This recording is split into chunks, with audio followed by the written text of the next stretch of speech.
Sabi ni PCO Yusek Claire Castro, sa kanyang reklamo ngayon, nagre-reflect lamang na bilang siya ay naging DepEd Secretary ay complete failure.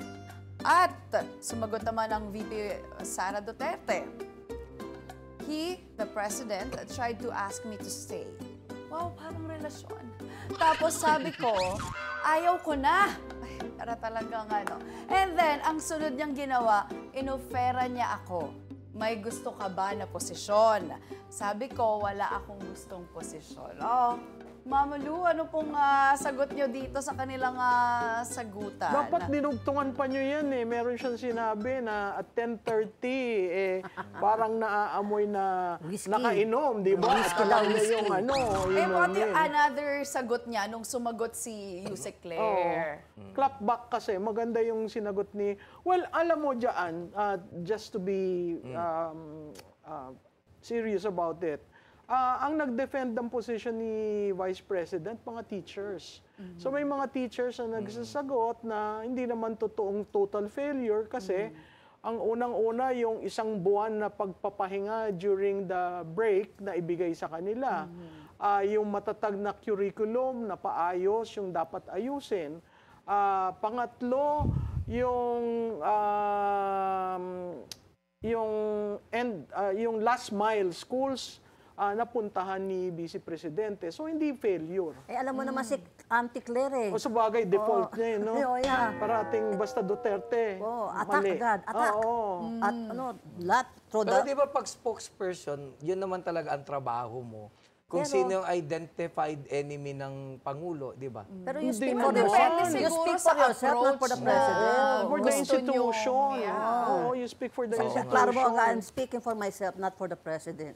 Pero seriously speaking, malaking problema natin sa edukasyon talaga. Kasi sa saligang batas, dapat pinakamataas na pondo ay mauwi sa edukasyon. Depende. Pero ito'y problema, hindi lamang ng dating Pangulong Duterte o ni Pangulong BBM. Nung araw pa, ang laki ng utang natin. Paano tayo ngayon makakaagapay kung ganyan?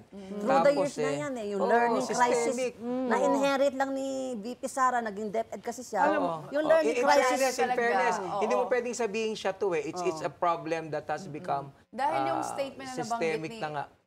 Tama. Alam mo, Malalim na. ang mali dyan kasi nag-trifocal.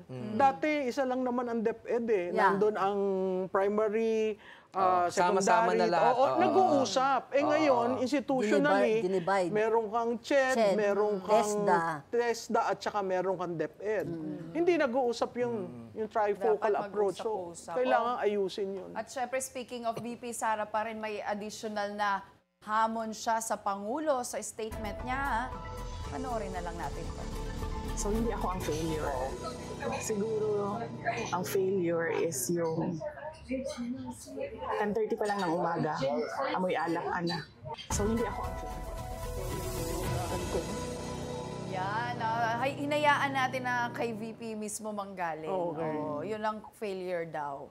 Na 10:30. Umaga pa lang daw. 10:30. Oo. Nabanggit mo na kanina yan, Ma'am Malu. Oh, pero may sagot din ang palasyo. Ano sabi daw? Tiningnan nila yung sinasabing time frame. Na 2:20 yung ano, nangyari yung sinasabi niyang nag-usap sila. 10:30 sabi niya. Hapon. Hindi naman daw umaga.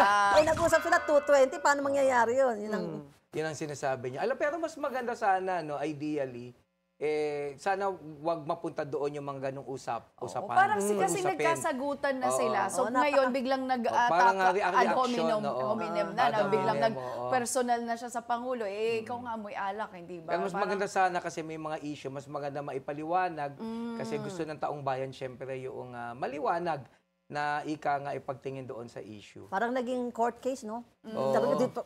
May evidentiary ano. Pero kasi yung mga tao, yun din ang gusto nila na reaction. Masaya sila doon. Eh, napaka-trivial naman, trivial pursuit.